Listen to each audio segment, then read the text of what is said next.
Don't shoot! Hands up! Don't shoot! Don't shoot! Don't shoot! The uprisings in the spring and summer of 2020 brought calls to defund the police to the mainstream for the very first time. The abolition movement has been around for generations, but has mostly existed on the fringes of discussion. Today, we're seeing that slowly change. What do these calls to defund and eventually abolish the police mean? What is this movement rooted in? And how does it differ from calls for reform? We talked to a group of UCLA professors and community organizers from around the US to answer these pressing questions. This video is part 1 of the Visions of Abolition series. Part 1 will address the origins of policing, the expansion of the police state, how propaganda affects our perceptions of a police-free world, failures of past reforms, invest-divest campaigns, and the expansion of abolition to neoliberalism and all other forms of oppression. So, let's talk about the anti-Black origins of policing. My name is Ruth G. Noel. I'm based in Miami, Florida. I am a restorative justice circle keeper, practitioner and trainer. Policing in the police state as it exists right now hasn't been around for a long time. It's not like we always had police in the world in the human existence. I'm Nikki Franco. I use she, her pronouns. I am from Miami. I'm based out of Miami, but I am right now in Puerto Rico. If you study the history of policing in this country, before the Civil War, beginning with slave patrolling and night watchers, then becoming groups that were tasked with enforcing Black codes to criminalize Black folks after the Civil War, after technically being, slavery being technically abolished. And then you have your first police department in Boston, and then spreading out to the rest of the states. Police were here as slave catchers, right? For Black people, for people of the native land.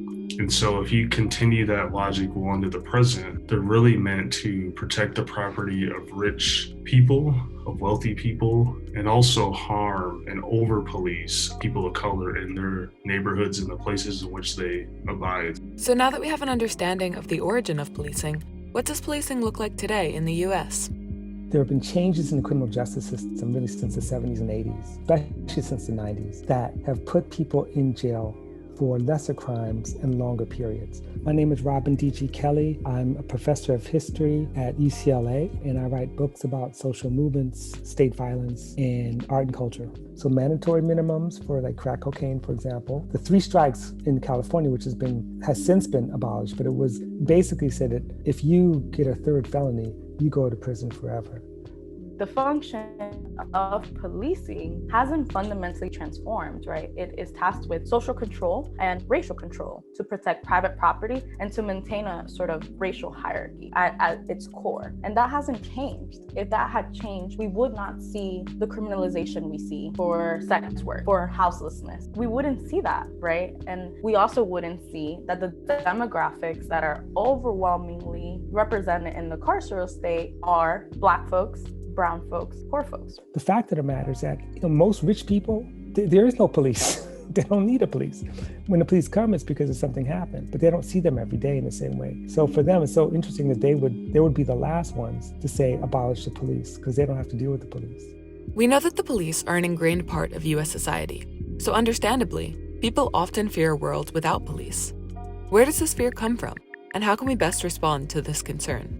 The other thing is safety is a real issue for people. And in fact, a Gallup poll, I think, let out this summer, said that a majority of African Americans do not support defunding the police. And I understand that. The police are a naturalized part of US society in popular culture, through movies, through television shows. I mean, with all that in popular culture, people feeling unsafe. And the idea is, well, that's what the police are for. But how do we educate our communities that there are other ways of community oversight and even protection if it need be? The position of mostly middle-class Black people, and some working-class Black people as well, isn't just they don't want to defund the police. They actually want to expand the police. They want more police presence because they feel like the police don't care about them. And this is true because a lot of crime that takes place, the drug trade, property crimes, things like that, the police are not really, they look the other way. The status quo is so good and has perfected their machine of propaganda, right? And why that matters, it's like, if you have been told one narrative and one story for not just decades, but for centuries in this country, you're going to start believing it, right? And we see that with children, We are humans made up of the stories that we are told, and those stories become beliefs that we believe to be true. We need to actively reevaluate and be conscious of the media we consume. With every episode featuring displays of extreme violence, shows like Criminal Minds perpetuate a state of constant panic in viewers. Brooklyn Nine-Nine's lighthearted comedic take on policing waters down the horrendous community destruction that police actually take part in. Why is the current police state so harmful? And in turn, why should we abolish the police?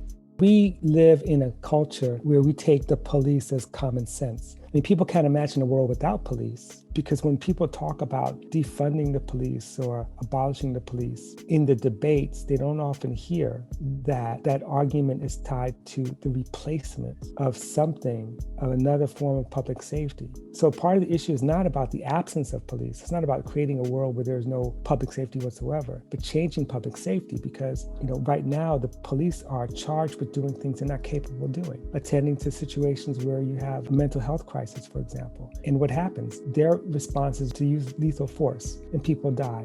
My name is Tiana Willis, and I graduated from American University last May, and now I work as a community organizer in DC. Many people who are demanding that the police be defunded and that the police be abolished are Black people that come from communities that are highly policed. So I think it's an ask that is coming from those who are impacted. And I also think that as long as police exist, Black people specifically will be murdered by police officers. So I think that, again, when it comes to abolishing police, you're getting at the root cause and you're putting resources into the people who can actually keep their communities safe. Abolishing the police is really to say we need new structures and forms of justice in this society. And the one in which we currently have does not work and has not worked, especially for society's most vulnerable. Abolition at its core is a political vision, a political strategy. Defund the police and rebuild a safety net, and transform our economy to value human life instead of profits. And not just like lofty dreaming, but things that we know we fundamentally can provide. With all the millions and billions and trillions of dollars we have in this country, and even the hundreds of billions of dollars that certain people make, on a yearly basis, like it's okay. Reallocation of funding is also tied to calls for reform, but have a different intention than abolitionist divest invest campaigns. Let's talk about reform. Why doesn't it work? And how have we seen liberals co-opt the recent calls for defunding the police? I think what is liberal and what is problematic is when we have masses of calls for defund the police, and what that means for people probably not rooted in movement. You have mayors saying, okay, the way that we will respond to the defund the police demands is by adding body cameras to police officers, is we will increase the training. But critical resistance has so many tools, and one of the tools that they have is actually this PDF that really challenges you to think, is this actually divesting from policing? When I hear things like trainings, that's actually investing in policing, right? Because that training is going to cost money. The same argument for more police and better training is tied to the argument of having more Black and brown police. Crime continues regardless excessive force, which is a crime against humanity, continues even if a police is more diversified, right? So there's always the idea, I'm sure that's a question Stephen's had. Well, we need more Black and brown police officers. And sure, but the evidence doesn't suggest that it works. In fact, it suggests that policing can become even worse in some conditions and areas. Defunding the police goes hand in hand with reinvesting into social services. What would a reimagined budget look like? What do we need to turn our attention to in terms of funding and community care? Just even shifting right now, you can do this within the next LA budget. Shifting those resources and allocations to people who need it, things around mental health issues, you will significantly reduce crime. And you also won't have a serious need for the police. Again, that doesn't get rid of every social ill, but I think that's something that can immediately be done right now, and take all that money and put it into education. So it is a very intentional divest from and in turn invest in social services or in actual support systems, right? In the context of schools, it's typically divest from policing, invest in mental health services, in mediation support, and restorative justice, transformative justice in the school setting. Really is what abolition is rooted in, but is not what is being talked about in the mainstream. It's like, yes, we want to defund the police, and simultaneously, we need to rebuild our social safety net. What does that mean? That means public housing by the masses, good public housing, right? Not just the hood, the projects. Like, we need clean, decent public housing for people. We need high-paying jobs. We need access to healthcare. We should have universal healthcare in this country, point period, so that people could have access to mental health, so that people don't have to live in such precarious conditions. We should have thriving public education system. We should have free public transit. These are not radical demands, but when you talk to almost anybody, unless they have radical ideology, they would probably say that's too much. You know, we can't demand all those things, right? But somehow we could cut a yearly check of billions and billions and billions and billions of dollars for policing. That is okay. Any discussion of defunding the police has to take into account the entire system, the full system. And it's about redirecting money to transform that system and make life more livable. And if you make life more livable, you make people's lives safer. Abolition works to transform our entire society and eradicate all forms of oppression. How does the movement go beyond police and prisons? Safety is not just about me, my interaction with the state and police, right? Safety is also about our sense of belonging, our sense of being able to raise families if we choose to, our access to healthy food, our access to clean water, just overall protection from crises. It's not just about policing. It's not just about prisons and jails. It's about every aspect of our lives is what really abolition is about.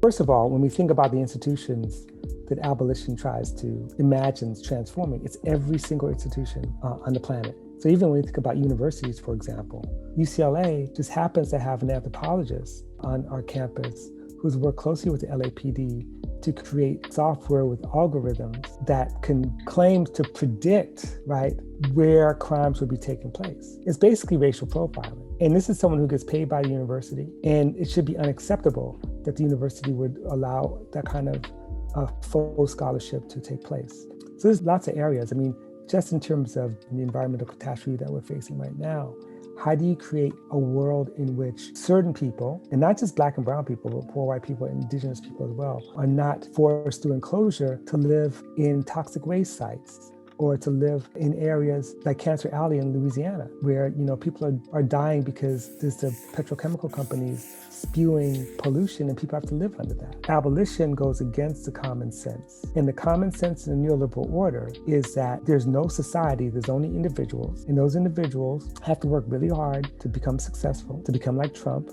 right? If you work hard enough, you can get rich in this society because all you need is an opportunity. It pushes toward the privatization of every single thing and reformulates the state as mostly a security state whose job it is to maintain domination and surveil, oppress, corral, and arrest and jail people that they see as a threat. We live under a kind of neoliberal logic. Abolitionist logic is completely opposite, and it requires overturning of the neoliberal logic.